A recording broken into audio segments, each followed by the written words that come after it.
Cody Campos es vocero del movimiento LGBTIQ. Está con nosotros en estudio hablando sobre los derechos de este movimiento. Por supuesto, el revuelo que ha generado la propuesta del alcalde del Tigre, Ernesto Paracaima, de proponer que la ciudad del Tigre pueda ser la primera localidad de nuestro país que acepte el matrimonio igualitario. Y entramos en el tema social. Más allá de lo que pueda ser la norma de este vacío legal que nuestro invitado sostiene hoy existe por la sentencia del Tribunal Supremo de Justicia respecto a esa interpretación que se hace de la Constitución y por supuesto lo que establece el Código Civil, la sociedad venezolana hoy cómo está respecto a esta posibilidad, el matrimonio igualitario. Y empecemos por la sociedad y luego hablamos también de la religión, porque la religión, la iglesia, de alguna forma en sus distintas presentaciones y distintas, por supuesto, formas de vincularse con Dios y con, por supuesto, las interpretaciones que tengan, tiene posiciones adversas, tal vez en algunos casos, a este tipo de posibilidades de incorporación de orientaciones sexuales distintas a las que establece la Biblia en algunos casos concretos. Bueno, fíjate, todas las familias en Venezuela, todas las personas en Venezuela conocen a alguien de la comunidad LGBTIQ. Todos tenemos un vecino, una vecina, un compañero de trabajo, una compañera de trabajo, un hermano, una hermana, un hijo, una hija de esta comunidad. Y debemos saber que estas personas tienen el mismo derecho de una educación, que tienen el mismo derecho de un trabajo digno, de una vivienda, de tener una familia, de hacer una familia y que esa familia sea protegida. Yo creo que debemos ser un poco más empáticos. Comparaba con el hecho de las mujeres. Fíjate, hace poco se hace la reforma de la ley a la mujer una vida libre de violencia, en la cual yo como hombre venezolano me siento muy feliz de que las mujeres hayan logrado este gran avance. Debemos recordar que las luchas afrodescendientes, las luchas de las mujeres son las mismas luchas, prácticamente las mismas que la de la diversidad sexual. Es el mismo sistema de exclusión, es el mismo sistema de rechazo, de discriminación. Y me colocabas tú, por ejemplo, el tema religioso, y vamos a verlo en estos dos grupos vulnerables. Antes, con el tema de los afrodescendientes no entraban a las mismas iglesias de los blancos. Entonces sí había un proceso de discriminación allí. Los negros recibían las clases de religión en otros espacios para que no continuaran con sus cultos satánicos, que era lo que se decía en ese tiempo. Se utilizaban interpretaciones, podríamos decirlo, bíblicas o de algunos, con todo el respeto de quienes tienen sus creencias religiosas, pero se utilizaba esos espacios para discriminar a la comunidad afrodescendiente. Luego que los afrodescendientes hacen la lucha, se logra la abolición de la esclavitud en todo el mundo, ya las iglesias parecen abrirse a las personas. Todos van a las iglesias, blancos o negros, no importa la raza. Y ya no hay un cura o un pastor que se atreva a decir una cosa como las que decían hace años atrás. Lo mismo pasa con el tema de las mujeres. Se utilizaban interpretaciones como, bueno, el pecado llegó al mundo por culpa de Eva, de la mujer debe aprender callada en la casa del hombre, y se utilizaban esas interpretaciones, podríamos decir, bíblicas, para someter a la mujer a su casa. Después de la lucha de la mujer y la liberación de las mujeres, hoy día ya eso no pasa. A pesar de que, bueno, de que seguimos teniendo una iglesia, por ejemplo la cristiana, donde está el Papa, todos son hombres, no hay mujeres todavía, ya ese discurso de que la mujer debe estar calladita, debe estar en su casa, debe ser sometida, ya no lo hace. Creemos que lo mismo va a pasar con la comunidad LGBTI.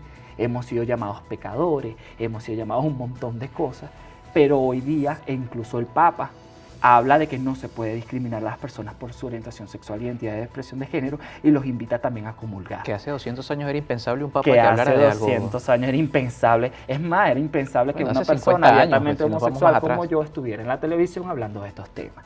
Entonces, cómo el mundo ha cambiado y cómo se ha utilizado la religión, la medicina, la educación para vulnerar a ciertos grupos. Lo mismo pasa con la medicina. En las comunidades afrodescendientes, los grandes médicos decían que si una persona blanca se unía con una negra, los niños podían nacer tarados porque la genética no pegaba.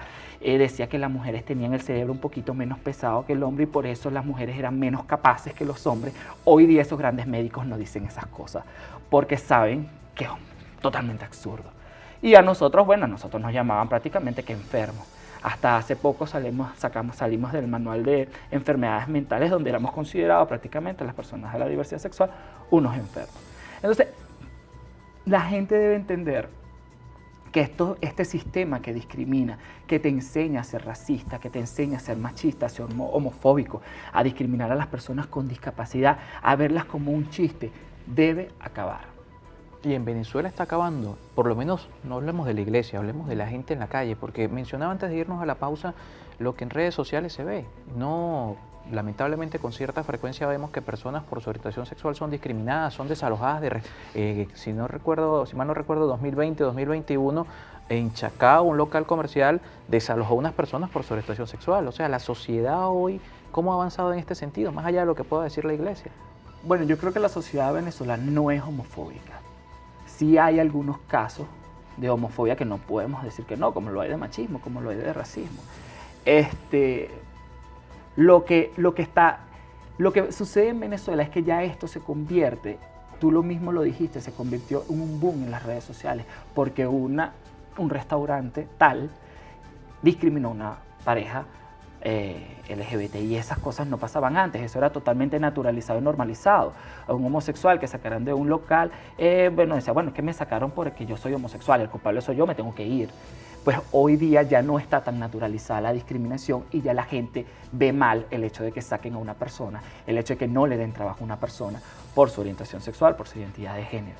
Entonces creo que hemos avanzado bastante en eso. Nosotros no es que estamos llegando ahorita, siempre lo digo, la gente dice, no, es que ahorita hay más.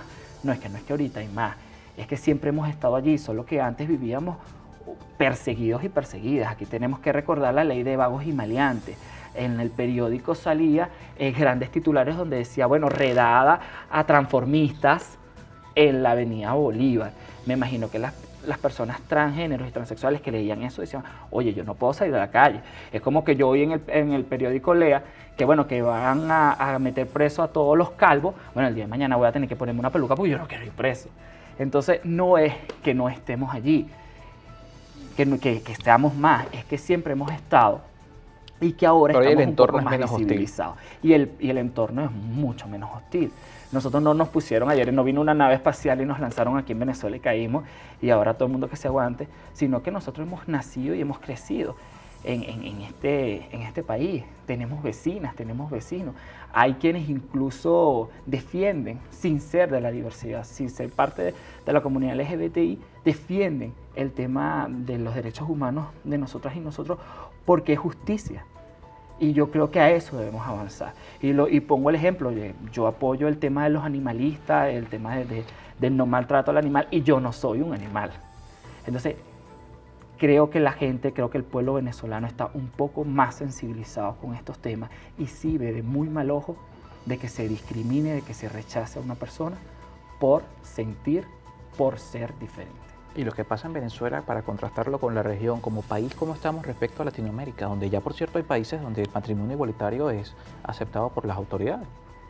Bueno, ahí hablamos primero del tema social, pero el tema político es otro tema.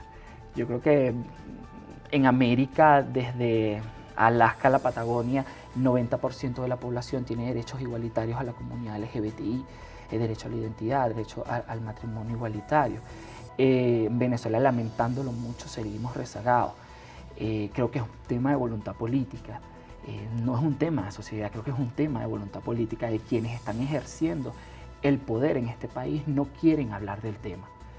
Tal vez porque creen que les puede dar un costo político o en realidad no sabemos por qué es. Pero, al igual que como lo decía con el tema de la abolición de la esclavitud, pasaron más de 100 años para que en todo el mundo se pudiera abolir la esclavitud, pero cuando comenzó la ola no se detuvo. Lo mismo pasó con el derecho al voto de la mujer. Pasaron más de 70 años para que el mundo pudiera reconocer a la mujer y fue una ola que cuando empezó no terminó. Lo mismo va a pasar con la comunidad LGBTI, ya la ola comenzó, como te decía, el 90% de América ya tiene derechos igualitarios, esto no va a parar, pero vamos a ver cómo van a quedar los políticos y las políticas y estas personas que difunden el odio, cómo van a quedar ante la historia. Y la importancia de poder hablar de estos temas abiertamente porque todavía tiene cierto, pudiéramos decir, sociedad que está a la defensiva respecto a estos temas y que incluso a veces ni saben que dentro de su comunidad hacen vida personas que tienen una orientación sexual distinta y que precisamente el tener estas posiciones de rechazo pudiesen tener también una consecuencia, como vemos casos de personas que se suicidan por lamentablemente no ser aceptados por su orientación sexual. Cody, muchísimas gracias por acompañarnos para hablar de este tema tan importante.